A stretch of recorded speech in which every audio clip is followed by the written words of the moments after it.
Hi friends, welcome to కొత్తగా చందమామ కథలు. ఈరోజు మనం గోతురు కప్ప కొడవ అనే కథ చెప్పుకుందాం. పూర్వం ఒక అడవి ఉండేది. ఆ అడవిలో ఒక ఎలుగుబంటికి కుందేలుకి అస్సలు పడేది కాదు. అయితే ఒకసారి ఆ ఎలుగుబంటికి కుందేలుకి మధ్యలో గోదురు గప్ప అడ్డం వచ్చింది అని ఎలుగుబంటి అనుకుంది. కానీ నిజానికి గోదురుగప్ప అక్కడ అడ్డం రాలేదు. కుందేలు తన యుక్తితో ఎలుగుబంటిని తప్పించుకొని వెళ్ళిపోయింది. కానీ ఆ విషయం అర్థం కాని ఎలుగుబంటికి మాత్రం గోదురుగప్ప మీద చాలా కోపం వచ్చింది. తాను కుందేలును పట్టుకోవడానికి వెళ్తున్నప్పుడు తనకు తప్పుదారి చూపించి మోసగించింది గోదురుగప్పే అని ఎలుగుబంటి అనుకుంది. దాని మీద పగ తీర్చుకోవాలని నిశ్చయించుకుంది. ఎలుగుబంటికి ఆ అవకాశం త్వరలోనే లభించింది. ఎందుకంటే వారం రోజులు తిరక్కముందే ఎలుగుబంటికి గోదురుగప్ప మడుగు ఒడ్డున నిద్రపోతూ కనిపించింది. సరిగ్గా అదే సమయానికి ఎలుగుబంటి తన చేతిలో ఉన్న గొడ్డలి కింద పెట్టి వెనగ్గా వెళ్ళి గోదురుగప్పను తన పంజాలో పట్టుకుని పైకెత్తింది. గోదురుగప్ప కంగారుగా నిద్రలేచింది. సూటిగా ఎలుగుబంటి కళ్ళల్లోకి చూసి ఆశ్చర్యపడింది. బాగున్నావా గోదురుకప్ప? పిల్లాజల్లా అంతా క్షేమంగానే ఉన్నారా? పాపం ఇక నీకే వాళ్ళని చూసే గీత లేదు అని అన్నది ఎలుగుబంటి. ఎలుగుబంటికి తన మీద ఎందుకో కోపం వచ్చినట్టు గోదురుగప్ప వెంటనే గ్రహించింది. అకారణంగా అలా అంటావేంటి మామ అన్నది కొంచెంగా భయపడుతూ. నన్ను చూసి వేళాకోళం చేసినప్పుడు కాస్త ముందు ఆలోచన ఉంటే సరిపోయేదిగా. ఇప్పుడు అమాయకపు ముఖం వేస్తే ఏముపయోగం అన్నది ఎలుగుబంటి. గోతురుగప్పకు ఎలుగుబంటి మాటలు కాని ధోరణి గాని కొంచెం కూడా అర్థం కాలేదు. నేను నీకు ఏం అపకారం చేశాను అంది. కుందేలు అటుగా వెళ్ళిందని చెప్పింది నువ్వు కాదా? నీకు నాతో పరాచకాల? నాకు దొరకకుండా తప్పించుకుందాం అనుకున్నావు కాబోలు. అది సాధ్యమవుతుందనేనా? అసలు నా సంగతి నీకు తెలియనే తెలియదు అన్నది ఎలుగుబంటి. ఎలుగుబంటి మాటలు ఇప్పటికీ గోతురుగప్పకు అర్థం కాలేదు. కానీ ఎలుగుబంటి తన ప్రాణం తీసేస్తుందన్నది మాత్రం స్పష్టమైంది. అందుచేత గోదురుగప్ప తాను చేయని తప్పుని ఒప్పుకుంటూ, ఈ ఒక్కసారికి మన్నించు మామ, అటువంటి తప్పు ఇంకెప్పుడూ చేయను, నా మాట నమ్ము మామ అని బతిమాలసాగింది. ఎలుగుబంటి కోపంతో పళ్ళు కొరికింది. నన్ను ఈ ఒక్కసారికి వదిలేశావంటే నీకు కడవంత తేనె తొట్టు చూపిస్తాను మావా అన్నది గోదురుకప్ప. ఎలుగుబంటికి జాలి కలగలేదు. గోదురుకప్పను ఎలా చంపాలా అని ఆలోచించసాగింది. అది నీళ్లలో చావదు, నిప్పులో వేస్తే చస్తుంది. కానీ ఎలుగుబంటి దగ్గర ఆ సమయానికి నిప్పు లేదు. ఎలుగుబంటి ఆలోచన గోదురుకప్పకు అర్థమైంది. అది ఏడవడం మానేసింది.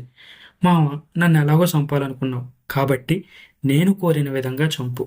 అదిగో ఆ కనపడే చాకి బండ మీద నన్ను పెట్టు. నీ గొడ్డలితో నన్ను 2 ముక్కలు చేయి. మడుగులో ఉన్న నా వాళ్లను చూస్తూ నేను ప్రాణం విడుస్తాను అన్నది. ఎలుగుబంటికి ఇది మంచి ఆలోచనగానే కనపడింది. అది గోదురుకప్పను చాకి బండ మీద పెట్టింది. గోదురుకప్ప తన వారి కోసం వెతుకుతున్న దానిలాగా అటూ ఇటూ చూడసాగింది. అప్పుడు ఎలుగుబంటి కోపంగా తన గొడ్డలిని 2 చేతులతో ఎత్తిపట్టి బలంగా కొట్టింది. గొడ్డలి మీద పడే లోపల గోదురుగప్ప నీటి మడుగు మధ్యకు ఒక్క దూకు దూకింది. రాతికి తగిలి ఎలుగుబంటి గొడ్డలి కాస్త ముక్కలు ముక్కలైపోయింది. దీంతో ఎలుగుబంటికి మళ్లీ నిరాశే మిగిలింది. ఆ తర్వాత కొన్నాళ్లకి ఒకనాడు అరణ్యంలో సమారాధన జరిగింది. ఆ రోజు అన్ని జంతువులు తమ మధ్య ఉన్న విభేదాలను మరచి ఒక చోట చేరాయి. ఒక వంక పెద్ద పెద్ద గాడి పొయ్యల మీద పెద్ద ఎత్తున వంట అవుతుంది. వంటకు సాయం చేసేవాళ్ళు సాయం చేస్తున్నారు. కొందరు కట్టెలు తెస్తున్నారు, కొందరు కూరలు తరుగుతున్నారు, కొందరు నీరు చేరవేస్తున్నారు, కొంతమంది ఒక చోట చేరి కబుర్లు సాగిస్తున్నారు. ఉన్నట్టుండి మాటల మధ్యలో కుందేలు, నాతో ఎవ్వరూ పరిగెత్తలేరు, వేగంలో నా తర్వాతనే ఇంకెవరైనా అంది. తెలివితేటలకు నన్ను చెప్పి ఇంకొకరిని చెప్పాలి అన్నది నక్క. పరాక్రమానికి నాకెవ్వరూ సాటిలేరు అన్నది తోడేలు. అంతా విన్న ఎలుగుబంటి గొంతు సవరించుకొని, మిగిలిన విషయాల సంగతి నాకు తెలియదబ్బా, కానీ బలంలోనూ పట్టులోనూ నన్నెవ్వరూ ఓడించలేరు అని ఎంతో ధీమాగా అంది. తాబేలు ఏమీ మాట్లాడలేదు. ఒక చిరునవ్వు మాత్రం నవ్వి ఊరుకుంది. ఇది గమనించిన ఎలుగుబంటి తాబేలు తనను చూసే నవ్వుతున్నదని అనుకుంది. నా బలం మాట నేను చెబుతుంటే మధ్యలో నీకు వెటకారం దేనికి అన్నది కోపంగా. తాబేలు ఇంకా పెద్దగా నవ్వింది. మరి నవ్వకపోతే ఏం చేయమంటావు? నీ మీద పరుగు పందెం వేసిన కుందేలే గొప్పలు చెప్పుకోగలిగింది. నా బలం ఎరుగని నువ్వు గొప్ప చెప్పుకోవడం అబ్బరమా ఏంటి అంది. ఎలుగుబంటి ఆశ్చర్యంతో కళ్ళు పెద్దవి చేసింది. అయితే ఇంతకీ నువ్వనేది ఏంటి? నాకంటే నీకు ఎక్కువ బలం ఉన్నది అని అంటున్నావా అని అడిగింది. నీటిలో నా బలం యమబలం. నువ్వు కాదు కదా, మీరందరూ కలిసినా నన్ను గెలవలేరు అన్నది తాబేలు. ఈ అవమానాన్ని నేను సహించేదే లేదు అని ఎలుగుబంటి రౌద్రంగా అంది. ఇంకా వంట కాలేదు, ఈ లోపుగా ఓ పట్టు పట్టి చూడరాదా అన్నది తాబేలు. జంతువులన్నీ ఉత్సాహం చూపాయి. మూకు ఒకటి తెచ్చి ఒక చివర నా కాలికి కట్టండి, రెండో చివర ఎలుగుబంటికి ఇవ్వండి. నేను నీటిలోకి పోయి పట్టు సంపాదించుకొని మూకును ఆడిస్తాను. అప్పుడు ఎలుగుబంటి నన్ను బయటికి లాగడానికి ప్రయత్నిస్తుంది. ఒకవేళ ఎలుగుబంటి నన్ను బయటికి లాగిందంటే అప్పుడు ఎలుగుబంటి గెలిచినట్టు. ఒకవేళ ఎలుగుబంటి నన్ను బయటికి లాగలేకపోతే అప్పుడు నేను గెలిచినట్టు అన్నది తాబేలు. తాబేలు చెప్పినట్టే ఒక మోకును తెచ్చి దానికి ఒక చివర తాబేలు కాలికి కట్టారు.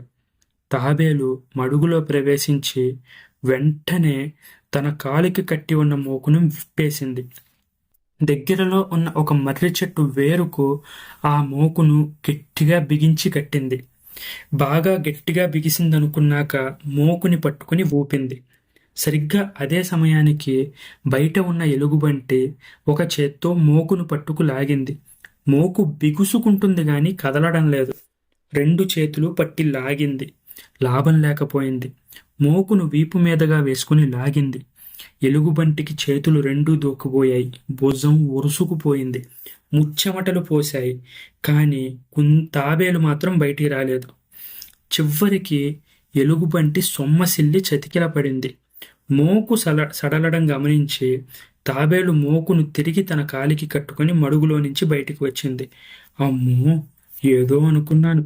అసలు నీది కూడా సామాన్యమైన బలమేమీ కాదే. నువ్వు గుంజిన ఆఖరి గుంజుకు నేను దాదాపుగా బయటికి వచ్చినంత పని అయింది. ఎలుగుబంటి మామ విషయం ఉన్నోడే అని అన్నది. ఈ ఒక్క మాటతో ఎలుగుబంటి విచారం కాస్త పోయింది. దాని కళ్ళలో ఆనందంతో తొణికిసలాడింది. దీంతో అడవి జంతువులన్నీ కూడా సంతోషించాయి. ఈ కథ మీకు నచ్చినట్లయితే దీన్ని లైక్ చేయండి, మీ ఫ్రెండ్స్ అందరికీ షేర్ చేయండి. అలాగే మన ఛానల్ని సబ్స్క్రైబ్ చేసుకోవడం మాత్రం అస్సలు మర్చిపోకండి. Thank you friends.